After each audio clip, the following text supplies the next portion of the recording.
성부와 성자와 성령의 이름으로 말씀을 드립니다. 샬롬. 한 주간 잘 지내셨습니까? 네.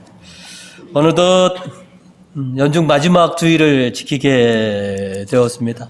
그리고 이제 다음 주부터는 대림절이 이제 시작이 되죠. 교회는 오늘인 그 연중 마지막 주일을 그리스도 왕 주일로 이렇게 지키고 있습니다. 오늘은 예수님께서 우리의 왕이시다, 그리고 만왕의 왕이시다라고 하는 것을 고백하는 그런 주일입니다. 그래서 이 시간 나의 왕 되시고 또 만왕의 왕이신 예수님을 찬양하고 경배 드리는 우리 복되신 교우님들 되시기를 주님의 이름으로 축원드립니다. 그리스도 왕 축일은 오늘은 나의 왕이신 예수님이라고 하는 제목으로 말씀을 나누고자 합니다. 오늘 말씀을 통해서 저희가 첫 번째로 기억할 것은 만왕의 왕이신 예수님이라는 것입니다.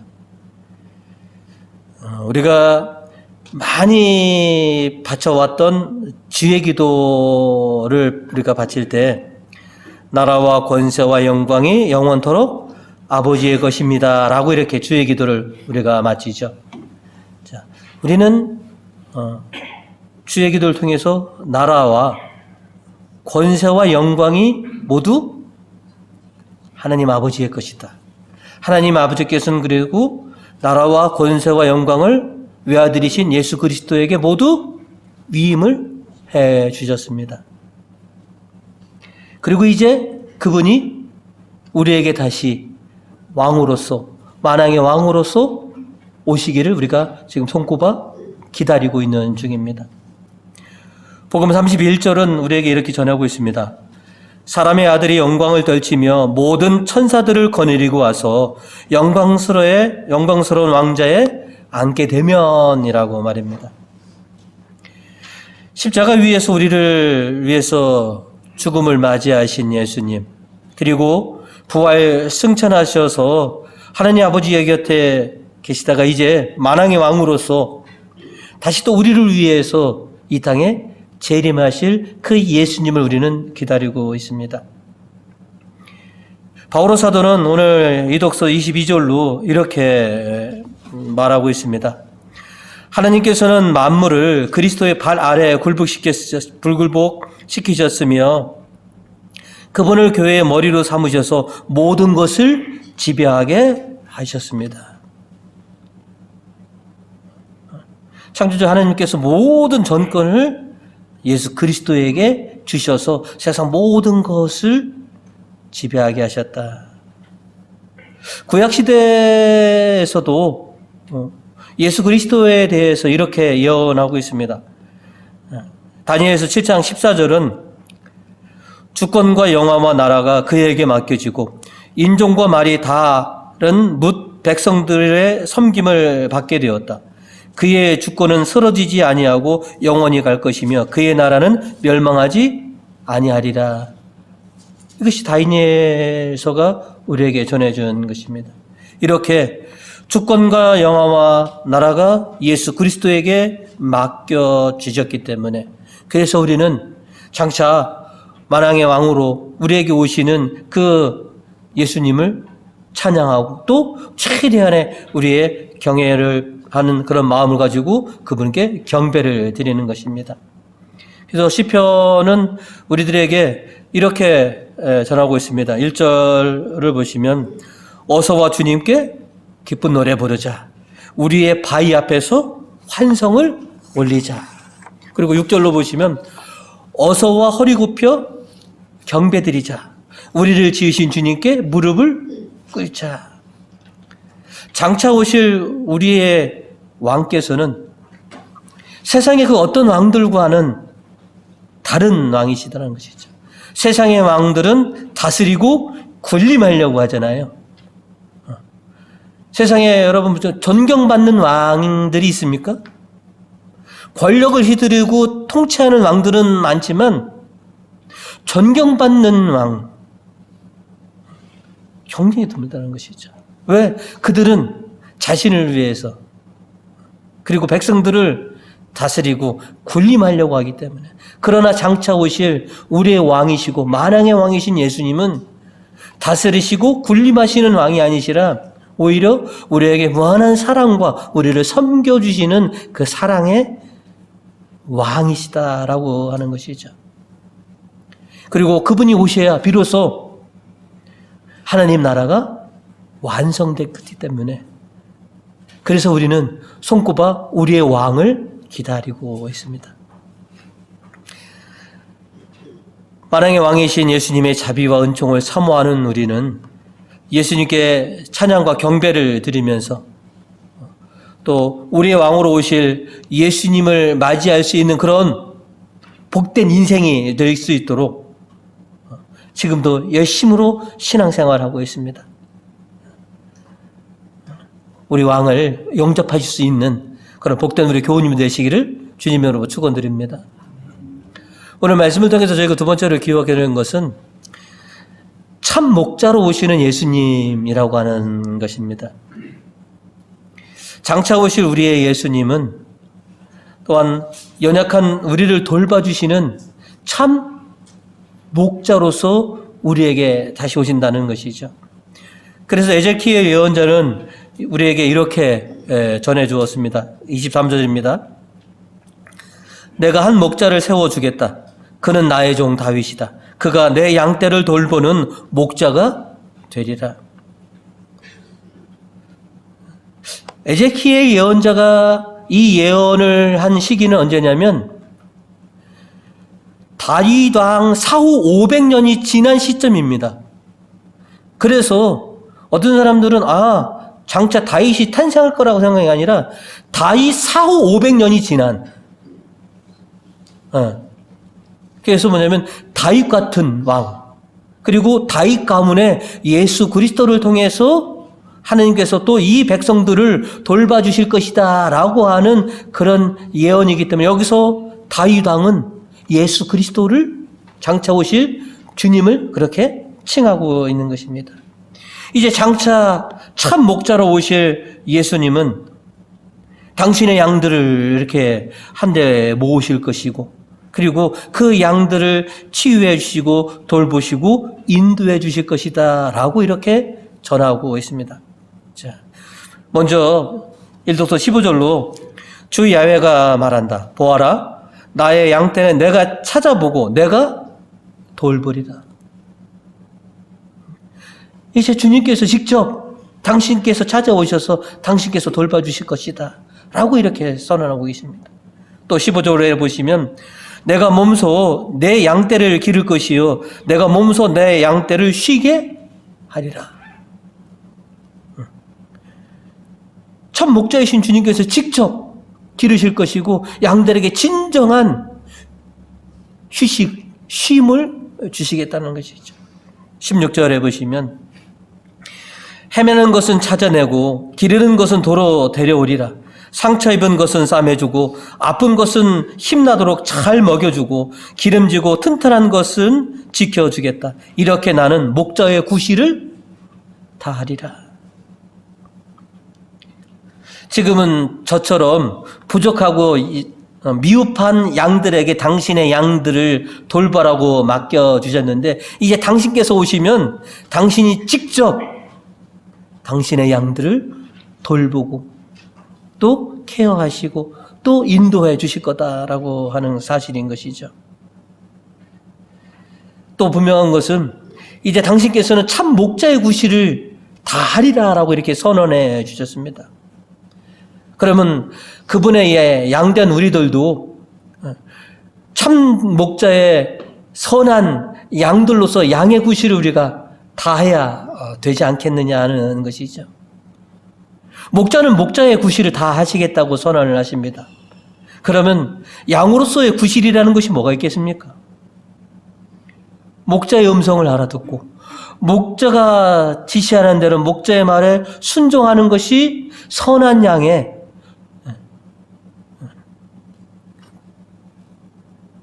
그것이 도리인 것이죠. 그저 목자를 믿고 목자의 말을 알아듣고 목자를 따르는 것. 오늘 시편 7절은 그래서 우리에게 이렇게 전합니다. 그는 우리의 하나님, 우리는 그의 기르시는 백성, 이끄시는 양떼. 오늘 너희는 그의 말을 듣게 되리라. 참 목자 되신 예수님께서는 연약한 우리를 위해서 오늘도 당신의 복음을 우리에게 선포해 주셨습니다. 우리는 우리를 향해 선포되는 참 목자의 음성을 알아들을 필요가 있습니다. 이것이 세상의 소리인지 사람의 소리인지 나의 목자 되신 나의 왕 되신 주님의 음성인지 이거를 식별할 줄 알아야 된다는 것이죠. 그리고 열심히 우리는 이 세상의 소음 속에서 귀 기울여야 되는 것이죠. 주님이 나에게 무슨 말씀을 하시느냐. 오늘 지금 여러분이 귀를 쫑긋 세우고 오늘 주님께서 나에게 저 부족한 우리 신부를 통해서 어떤 메시지를 나에게 전해주시는지 그 음성을 들을 줄 알아야 된다라고 하는 것이죠. 이제 주님의 착한 양 되신 여러분, 참 목자이신 예수님의 음성을 듣고 이제 참 목자는 참 목자로서의 구실을 다 하시겠다고 선언하셨으니 이제 우리들도 주님의 선한 양들이 되겠다라고 하는 이런 선언 속에서 참 목자이신 예수님을 기다리시는 우리 교우님 되시기를 주님의 이름으로 축원드립니다. 오늘 말씀을 통해서 저희가 세 번째로 기억하는 것은 영적 성숙으로 맞이하라 하는 것입니다. 집에 귀한 손님이 오실 때가 있죠. 그러면 여러분은 굉장히 바쁩니다. 여러분뿐만 아니라 가족 모두가 다 바쁩니다. 근데 안 바쁜 사람이 있습니다. 누굴까요?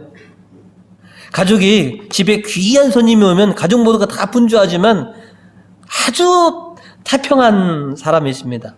어린아이입니다. 그죠? 어린아이는 부모님이 골라주는 예쁜 옷을 입고 다소곳하게 있으면 그것이 아이로서 손님 맞을 최대의 준비인 것이죠. 하지만 어른은 준비하고 챙길 게 많죠. 이것저것 이렇게 챙기해서 준비해야 되는 것처럼 이제 우리 왕이신 예수님을 우리가 맞이할 때 철부지 아이처럼 맞이하는 게 맞을까? 아니면 성숙한 어른답게 나의 주님, 나의 왕을 맞이하는 게 맞을까?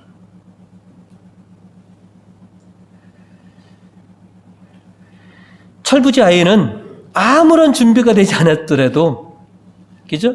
다 모든 게 용서될 수 있습니다. 그런데 어른이 미숙함은, 어른이 준비되지 않으면 이거는 때로는 큰 결례일 수도 있습니다. 우리는 장차 오실 주님을 철부지 어린아이처럼 맞이하려고 합니까? 아니면 영적으로 성숙한 어른처럼 주님을 맞이하려고 하느냐 하는 것이죠. 오늘 바오로 사도께서는 오늘 에베소서를 통해서 영적으로 성숙한 가운데 신앙생활을 하라라고 이렇게 권고하고 있습니다. 자, 17절로 말씀하시기를 나는 우리 주 예수 그리스도의 하나님 영광스러운 아버지께서 여러분에게 영적인 지혜와 통찰력을 내려주셔서 하나님을 참으로 알게 하시고, 그러니까 우리가 하나님을 알려면 우리가 노력해서 우리가 찾아서 알 수 있는 것이 아닙니다. 당신께서 알려주셔야지만이, 당신께서 영적인 지혜와 통찰력을 주셔야지만이 우리가 하나님을 온전히 알아볼 수가 있다는 것이죠. 18절에 또 여러분의 마음의 눈을 밝혀주셔서 하나님의 백성이 된 여러분이 무엇을 바랄 것인지, 또 성도들과 함께 여러분이 물려받을 축복이 얼마나 놀랍고 큰 것인지를 알게 하여 주시기를 바랍니다.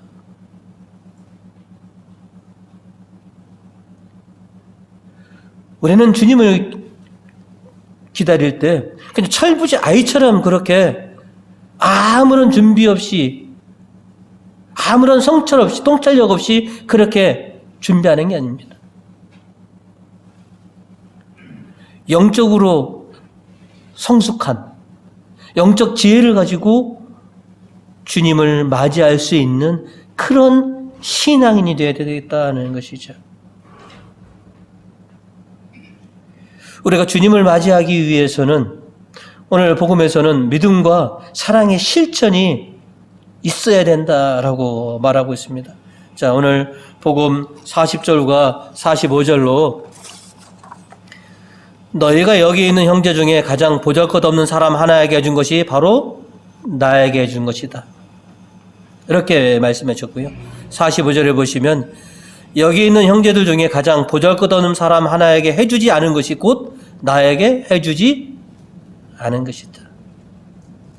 여기서 어떤 분들은 오해를 할 수 있는 게 여기서 단순한 자선과 구제를 말하는 것이 아닙니다.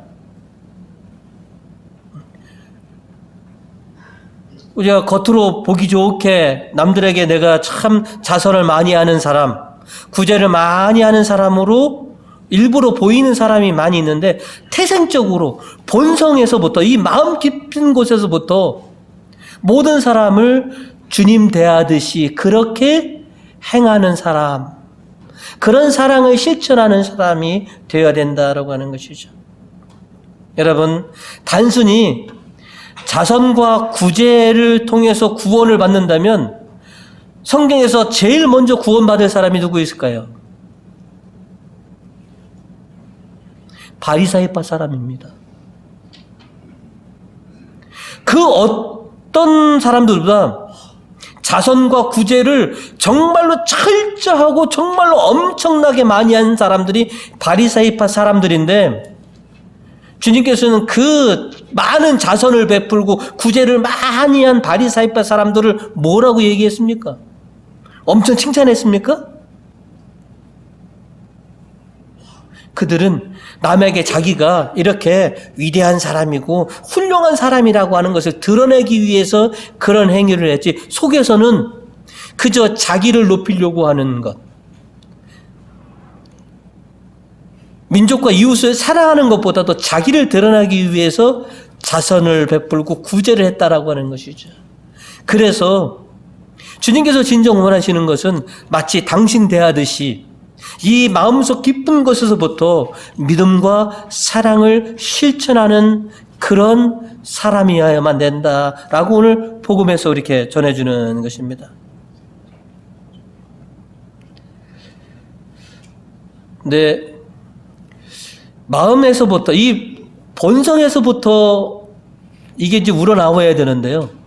우리가 보면 아유, 나는 태생이 글러먹었어, 쟤는 태생이 글어먹었어 라고 하는 것이 있단 말이죠. 죄 중에 살아가는 우리들은 우리의 본성이 뭐예요? 죄 중에 있습니다. 그래서 우리는 새로 태어나지 않으면, 선한 본성을 가지고 태어나지 않으면 정말로 믿음과 사랑의 실천을 행할 수가 없습니다. 그래서 우리가 하나님의 자녀가 됐을 때 세례와 견진을 통해서 뭐예요? 새로 태어나는 것입니다. 선한 본성으로 다시 태어나여라. 그리고 세례와 견진 이후에도 우리가 계속해서 우리의 본성이 더러워지지 않습니까? 그래서 또 새롭게 태어나기 위해서 주님께서는 성차 성사를 우리에게 주신 것이죠. 주님의 살과 피를 마심으로써 내어는 항상 새롭게 태어납니다. 새로운 본성으로, 태생이 이제 하나님의 사람으로서 이제 새롭게 태어나서 선하게 내가 살아가도록 하겠습니다. 오늘도 지금까지 보시면 우리 미사가 이제 한 중반까지 왔는데요. 그죠? 새롭게 태어난다라고 하는 예문이 얼마나 많이 있습니까? 그죠? 왜 우리가 새롭게 태어나야 되냐? 그래야지 우리의 본성이 선해지기 때문에 그렇습니다. 수많은 죄 중에 있기 때문에, 그래서 우리는 항상 새로운 사람으로 선한 생활을 하기 위해서, 그래서 주님의 살과 피를 우리가 영하면서 새롭게 태어나는 것이죠.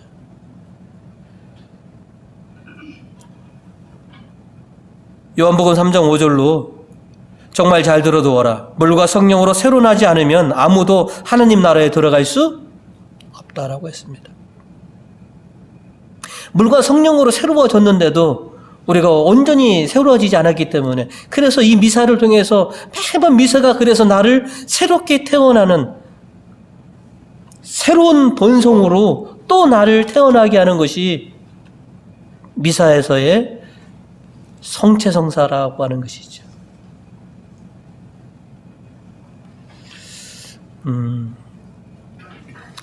이제 꽃게철이 지났나요? 아니면 아직도 꽃게철인가요? 갑각류들이 보면, 갑각류들의 일생을 보면 자라나고 커지기 위해서는 뭘 거칩니까? 껍데기 탈피를 하잖아요.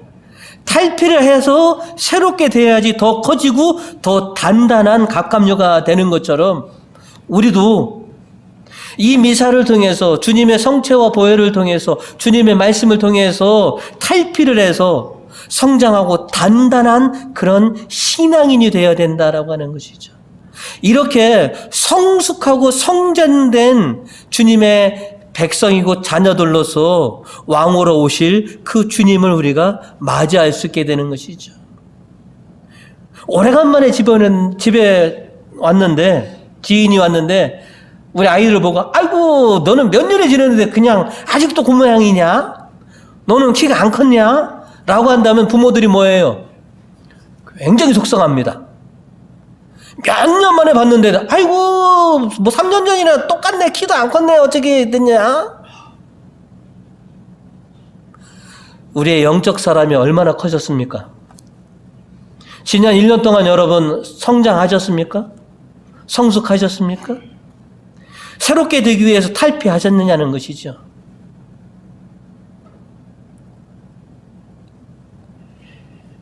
성숙한 사람들만이, 영적 통찰력을 가진 사람들만이 주님을 기쁘시게 환대할 수 있고, 그리고 그 사람들이 주님께서 장차 예비한 그곳에 갈 수 있는 것이죠. 예수님께서 34절로 말씀하셨습니다. 너희는 내 아버지의 축복을 받은 사람들이니 와서 세상 창조 때부터 너희를 위하여 준비한 이 나라를 차지하여라.